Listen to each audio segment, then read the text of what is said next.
pretty cool for me to have to change my coaching to a team that's ready to win.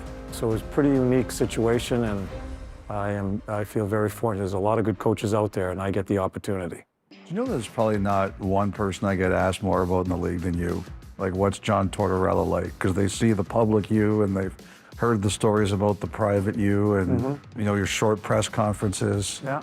Do you like that you kind of have this? I don't know if it's image is the right word. You know what? I don't pay much attention to it. I don't do a lot of reading as far as, you know, me and after games. I don't chase perception. I know there's a perception out there. I'm not interested in trying to chase it. I don't want to live my life that way. I think it's a waste of time. I'm going to do things the way I think they should be done with the hockey team. I don't know how else to put it. Last one, will you be coaching next season? I haven't even thought about it. I'm so wrapped up in this.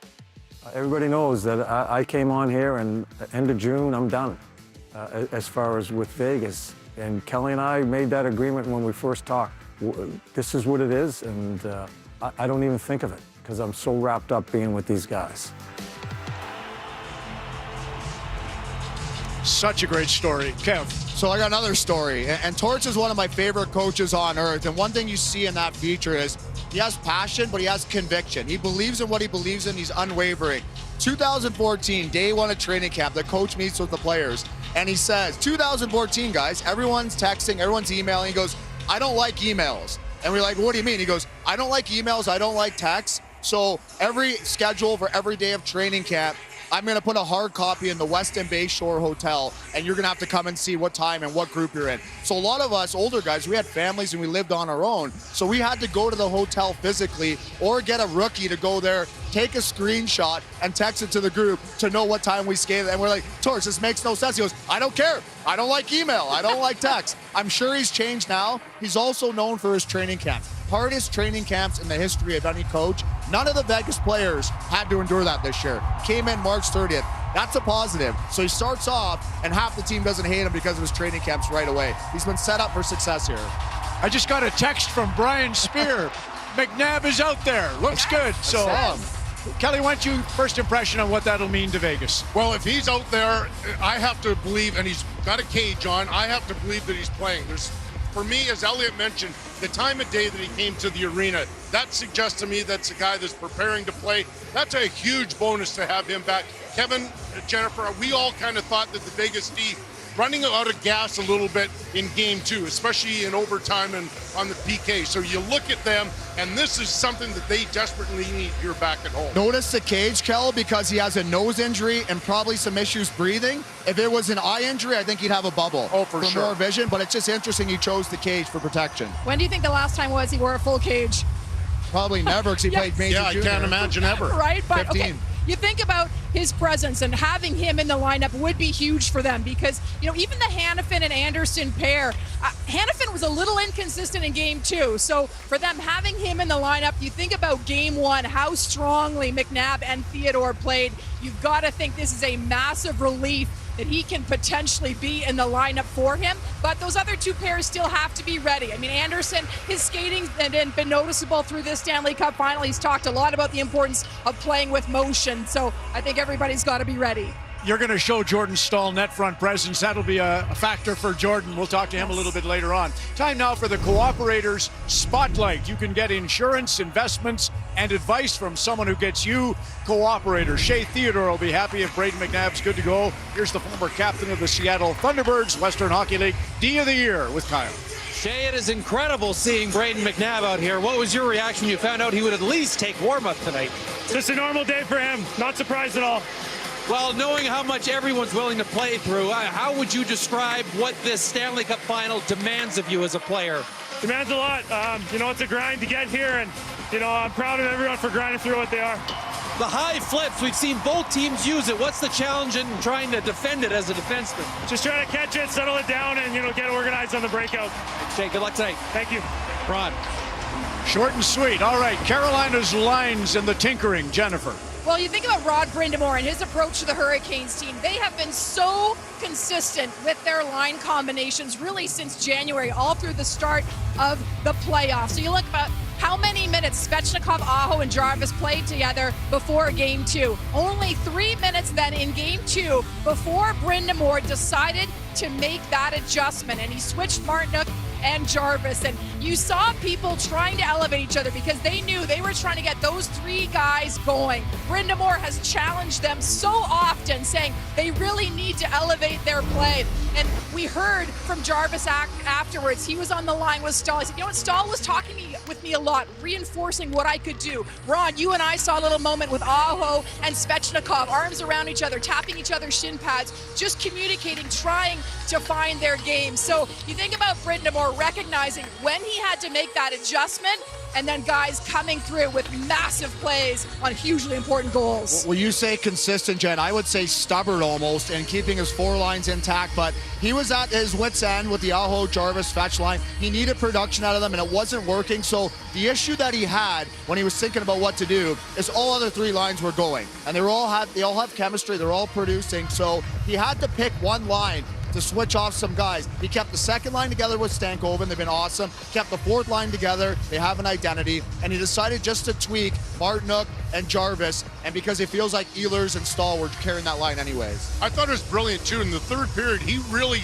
started that comeback by starting the 4th line in an offensive zone faceoff. Like, rarely does that ever happen. And they had a terrific shift in there, and that got them some momentum and stacking some shifts over and over and over again. So that was brilliant coaching by Rod Brind'Amour. Let's send it over to David and Elliot. All right, Ron. Well, a couple of 2-goal comebacks and so many narratives changing game to game after Game 1 to Game 2. And for individual players as well, the narratives changing. A tale of 2 games for Seth Jarvis. Game 1, the worst at times. And Game 2, the OT hero, the best at times. Dave, you're so right, because the thing is, he had a great chance in game number 1 where he could have been a hero for Carolina in it. Just an excellent opportunity. And I asked him after Hart made the save post-game, did you get it where you want to? He said, I put it in the exact spot I wanted to put it, but I flubbed it. I didn't get the shot I wanted to get. And you can see the disappointment. Then in game 2, you get another opportunity, and this time, no flubbery, Dave. He put it right in, he put it right through, and as you said, it just shows no matter what happens, you always have a chance to change your narrative. And Elliot, they celebrated in Carolina, they celebrated in Winnipeg, his hometown as well. And an incredible performance for Seth Jarvis. Now, what about the depth on this Carolina team? 6-0 in overtime, Ron. All 6 games won in overtime, scored by different goal scorers. This time, Seth Jarvis, the hero. And you know, it's funny, when he played at Rink Academy there, U15, he wore number 4 for a couple of seasons in minor hockey. He looked great at number 4. I wish he wore it, but number 4 threw him the pass that he made no mistake. So each team has won a game. That means Game 3 is the flubber match. We'll have that for you coming up.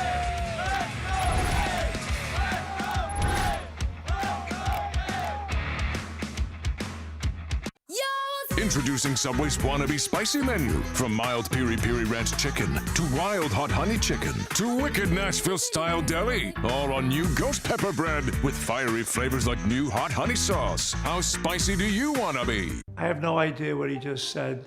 I would just go to rentals.ca. All this other stuff is just too complicated for me. What was that? Advanced search filters will help you find your home easily. Go to rentals.ca. If Connor McDavid and Connor Bedard had childhood ambitions to become architects, CIBC would work with them every step of the way.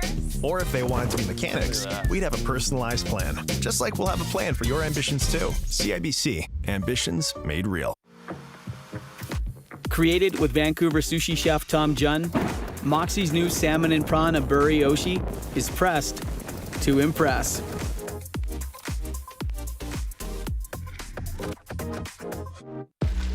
New McCafe crafted sodas. Swirled with bold, fizzy flavor and topped with silky sweet cold foam. Obsessed. Part of the new McCafe lineup from McDonald's. Cars are cool. Rental cars are not cool. Cars can come in all shapes and sizes. Rental cars are mid-sized or similar. Cars are all about the details. Rental cars are also about the details. It's cool when you can pick the exact car you want and pick it up exactly where you want, like here, or even way out here. but never here. No one wants to be here. You want to be here. Turo. Rent a car, not a rental car. Every new Hyundai vehicle sold supports Hyundai Hope on Wheels and its mission to help end childhood cancer.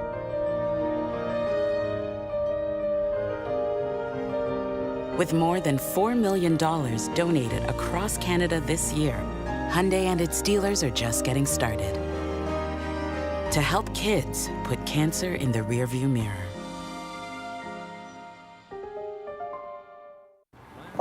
Please welcome friend of the pod, Ty. Please tell me you did not start a podcast? People gotta hear my takes. No, people gotta go with the score. Oh, D-pair's tired. Shots are really piling up. My gut says overtime, folks. What? No. New York's got this. Lock it in. Bet placed. Yeah! We called it! Oh, let's check in with the chat. Mom! You can't say that. This is Body Armor. Real hydration with electrolytes, no colors from artificial sources, and coconut water. Choose better. Body Armor. Exciting news. Baseball is in Toronto. You were a collection of guys and truly felt Canadian. Who better in that moment than Joe Carter? Touch 'em all, Joe. You'll never hit a bigger home run in your life. We say we got to kill him.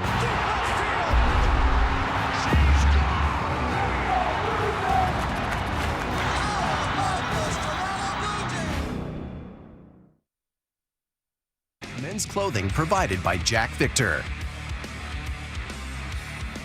Purchase a Mobile One 4.73-liter jug and get a free NHL keychain and an Esso gift card. Visit mobileonepromotion2026.ca. The Willie O'Ree Community Hero Award is presented by Hyundai annually to the individual who, through hockey, has positively impacted their community culture and our society. This year's finalists, Doug Grandy from Fredericton, Vinny Matteo from Montreal, and Sonny Sakon from Edmonton. Stay tuned. First intermission tonight will announce the winner of the 2026 Willie O'Ree Community Hero Award, brought to you by Hyundai. The free concert series now. Grammy-nominated multi-platinum artist, producer, DJ, and songwriter Elenium.